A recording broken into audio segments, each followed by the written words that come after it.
Hi friends, आपको class 12 का NCERT book और सब्जेक्ट मैथ और चैप्टर का नाम है मैट्रिक्स। आप आज शुरू करने जा रहे हैं और पहले इसका जो थ्योरी है वो देख लेंगे। उसके बाद हम लोग इसका हिसाब बनाना शुरू करेंगे। उससे पहले आप लोग को ये बता देना चाहता हूँ कि अगर वीडियो अच्छा लगे तो चैनल को सब्सक्राइब और लाइक कर दीजिएगा। चलिए चैप्टर को शुरुआत करते हैं कि मैट्रिक्स कहते हैं किसको, आव्यूह कहते किसको हैं। आव्यूह यानी मैट्रिक्स किसी दिए गए आंकड़े को आयताकार सजावट को आव्यूह कहते हैं। किसी दिए गए आंकड़े को आयताकार सजावट को आव्यूह कहते हैं। आव्यूह बताने से पहले ये जो आपका है ये कह सकते हैं कि ये आपका पहला रो है, ये आपका दूसरा रो है, और ये पहला कॉलम, दूसरा कॉलम, तीसरा कॉलम। ये जो देख रहे हैं ये जो होते हैं रो होते हैं, ये पहला रो, ये दूसरा रो, और ये पहला कॉलम, दूसरा कॉलम, तीसरा कॉलम। और यहाँ बात करें कि कोटि लिखने का, पहले रो लिखाता है उसके बाद कॉलम लिखाता है। तो रो देखेंगे तो एक रो, दो रो हो गया, ये एक कॉलम, दो कॉलम, तीन कॉलम, यानी 2/3।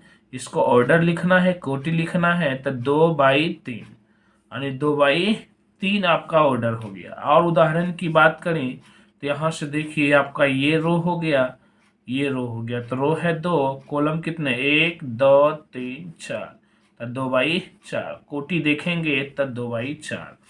अब देखेंगे अवयवों के प्रकार, types of matrix. Square matrix, वर्गाकार अवयव जिसे वर्गावयव भी कहते हैं। वर्गावयव स्क्वायर मैट्रिक्स उसको कहते हैं जिसमें रो की संख्या और कॉलम की संख्या समान हो। जिसमें रो की संख्या और कॉलम की संख्या समान हो उसे कहते हैं वर्गावयव। उसे क्या कहते हैं, वर्गावयव। जिसमें से आप देखिए तो इसमें से देखिएगा तो ये आपका है रो, ये आपका रो है, दो गो रो है और दो गो क्या है, कोटि है। दो गो रो है, सॉरी, दो गो रो है और दो गो कॉलम है। तो 2/2 का आपका मिल गया, 2/2 का मिल गया, यानी कोटि बात करें तो 2/2। इसमें देखिए रो है 2 और कॉलम है 2, ये आपका रो है और ये आपका कॉलम है। तो यहाँ से हो गया। अब हम बात करें आगे, पहले टाइप्स में देख लिए अवयव के प्रकार में कि वर्ग अवयव किसको कहते हैं। वर्ग अवयव उसको बोलते हैं जिसमें रो की संख्या और कॉलम की संख्या बराबर हो। जिसमें रो की संख्या और कॉलम की संख्या बराबर हो। ये भी बात करें तो देखिएगा तो एक रो, दो रो, तीन रो, एक कॉलम, दो कॉलम, तीन कॉलम, तो 3/3। तो ये है रो और ये है कॉलम। तो रो का मीनिंग जो होता है, रो का मीनिंग कह सकते हैं पंक्ति। कॉलम, कॉलम का मतलब होता है स्तंभ। कॉलम का, सॉरी, कॉलम का मतलब स्तंभ, और ये हो गया बाबू पंक्ति। क्षैतिज अवयव, हॉरिजॉन्टल मैट्रिक्स, वैसे मैट्रिक्स जिसमें रो की संख्या कॉलम की संख्या से कम हो। वैसे मैट्रिक्स जिसमें रो की संख्या कॉलम की संख्या से कम हो उसे क्षैतिज अवयव कहते हैं। जैसे लिखा हुआ रो की संख्या कॉलम की संख्या से कम हो, और सही बात है, जैसे रो की जो संख्या है कॉलम की संख्या से कम है। जैसे इसमें देखिए रो है 2 और कॉलम है 3। यहाँ देख रहे हैं रो कम है कॉलम ज्यादा है, इसी वजह से हम हॉरिजॉन्टल कहते हैं, यानी कि क्षैतिज अवयव जिसमें रो की संख्या कॉलम की संख्या से कम हो उसे कहते हैं क्षैतिज अवयव। इसी की बात करें उदग्र अवयव, वर्टिकल मैट्रिक्स जिसमें रो की संख्या कॉलम की संख्या से अधिक हो। जिसमें रो की संख्या कॉलम की संख्या से अधिक हो, तो कॉलम की संख्या से अधिक हो तो वैसे मैट्रिक्स को बोलते हैं यानी उदाग्राव्यूह, जिसे रो की संख्या कॉलम से अधिक है। रो की संख्या कॉलम से अधिक है, रो है 3, कॉलम है 2, तो उसको कहते हैं उदाग्र आव्यूह। उसको क्या कहते हैं? उदाग्र आव्यूह। आगे हम लोग देखते अब हम लोग देखते हैं इकाई आव्यूह। इकाई आव्यूह आइसो तत्समक आव्यूह यानी यूनिट मैट्रिक्स, आइडेंटिटी मैट्रिक्स। इकाई आव्यूह या तत्समक आव्यूह उसको कहते हैं वे स्क्वायर मैट्रिक्स जिसमें विकर्ण का प्रत्येक एलिमेंट एक हो। ये है आपका विकर्ण, ये जो दिख रहा है ये आपका होता है विकर्ण। विकर्ण का प्रत्येक एलिमेंट कहेंगे एक है, विकर्ण का प्रत्येक एलिमेंट एक है, और अन्य अवयव जो होते हैं, अन्य एलिमेंट जो होते हैं, वो 0 होते हैं। यहाँ से बात करें तो विकर्ण तो एक है, अन्य अवयव क्या है? 0 है। तो यहाँ से हम लोग अगर I2 लिखा रहे तो ये समझिएगा कि 2/2 का हमको पूछा है तत्समक आव्यूह। अगर I3 लिखा हुआ रहे तो ये 3/3 का बोला है हमको तत्समक आव्यूह या इकाई आव्यूह। इसको और एक नाम से पुकारा जाता है एकांक आव्यूह भी कहते हैं।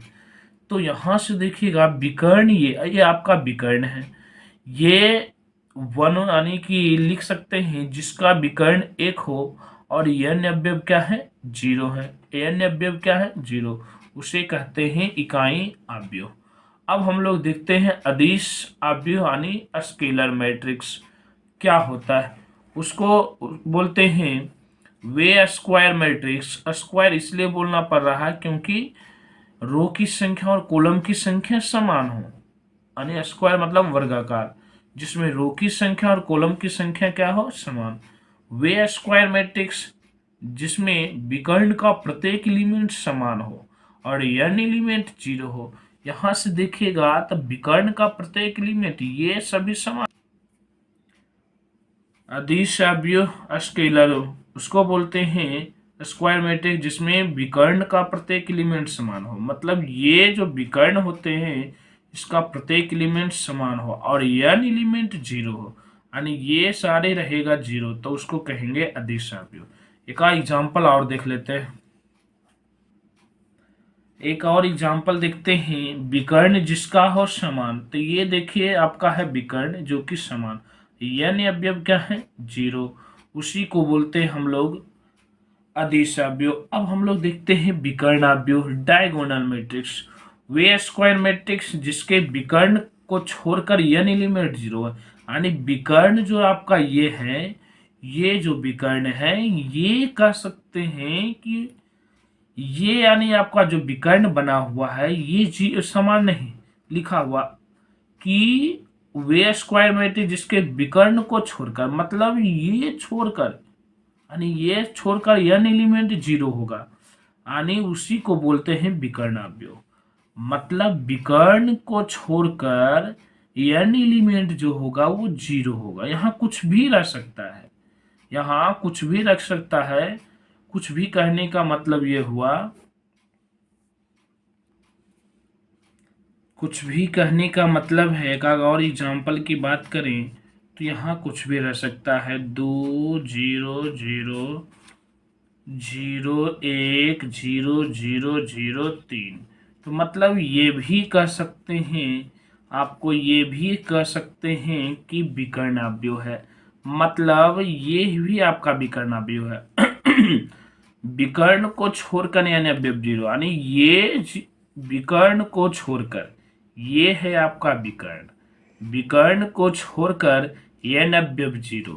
तो यानी एक बात आपको समझ आना चाहिए कि इसको विकर्ण ही क्यों बोल रहे हैं, इसको विकर्ण क्यों नहीं बोल रहे हैं, इसको विकर्ण क्यों बोल रहे हैं, इसको विकर्ण क्यों नहीं बोल रहे हैं। तो हम लोग को याद रखना है कि ये अगर जो हम लिखते हैं कहीं A11, ये मैट्रिक्स लिखा था 1 2, A13 1 3, ये 2 1, ये 2 2, ये 2 3, ये 3 1, ये 3 2, ये 3 3। तो हम लोग बात करेंगे कि 3/3 का ये आव्यूह, 3/3 का। तो यहाँ पे बात है कि जो 11, 22, 33, यानी कि 11, 22, 33 और इसी प्रकार से चलते जाएगा। तो ए एन एन मतलब कह सकते हैं ये जो सारे दिख रहा है यही है विकर्ण।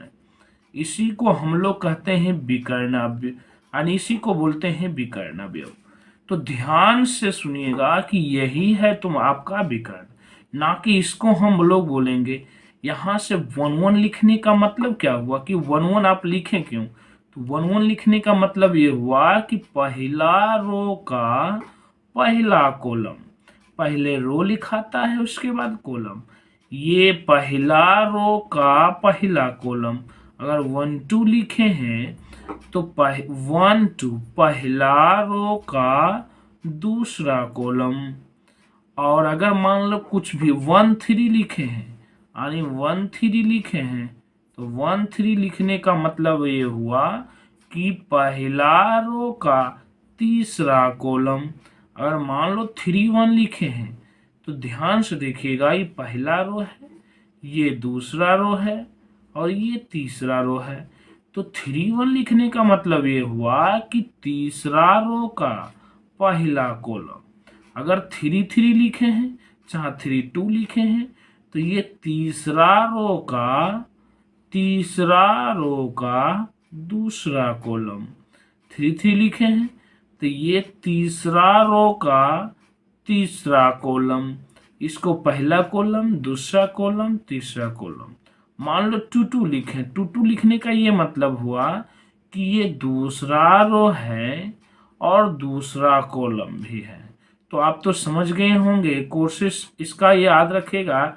ये अव्यूह का व्यापक हल चाहे व्यापक रूप ही समझिएगा कि ये आपका व्यापक रूप हुआ, जो कि जानना जरूरी था कि ये आगे काम देगा कि इसको 11, 12, 13, 21, 22, 23, 31, 32, 33 और हो सकता है, जरूरत के अनुसार इसको ले लेते हैं। तो ये आपको ध्यान रखना है। चलिए अब हम लोग समझते हैं कि शून्य अवयव कहते किसको है? रिक्त अवयव। इसी जीरोमेट्रिक नल एक अवयव जिसका प्रत्येक अवयव शून्य हो, यानी प्रत्येक अवयव अगर शून्य रहेगा, पूरे एलिमेंट अगर शून्य है तो उसको कहेंगे शून्य अवयव। अगर एक अवयव जिसका प्रत्येक अवयव शून्य हो उसे बोलेंगे शून्य अवयव। इसे वो से सूचित किया जाता है, यानी दर्शाया जाता है। चलिए अब खत्म हो गया आपका प्रकार। अब हम लोग देखेंगे अवयवों का योग, एडिशन ऑफ ए मैट्रिक्स।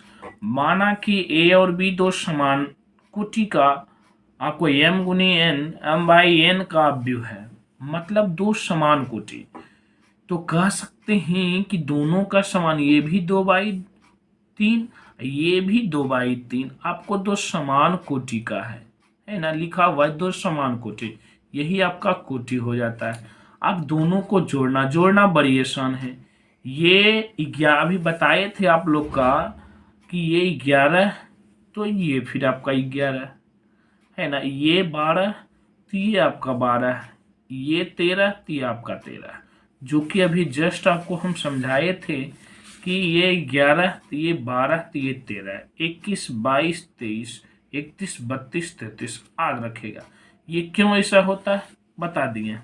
तो देखिएगा ये दोनों को जोड़िएगा, 2 और ये -3, ठीक, 3 और 4, 4 और 5, फिर 0 + 6 जोड़ है 2 + 2 -1 + 9। तो देखिएगा ये दोनों को घटाइएगा तो -1, 4 3 7, 5 4 9, 6 और 2 2 4, ये दोनों को करिएगा तो 8 आ जाएगा।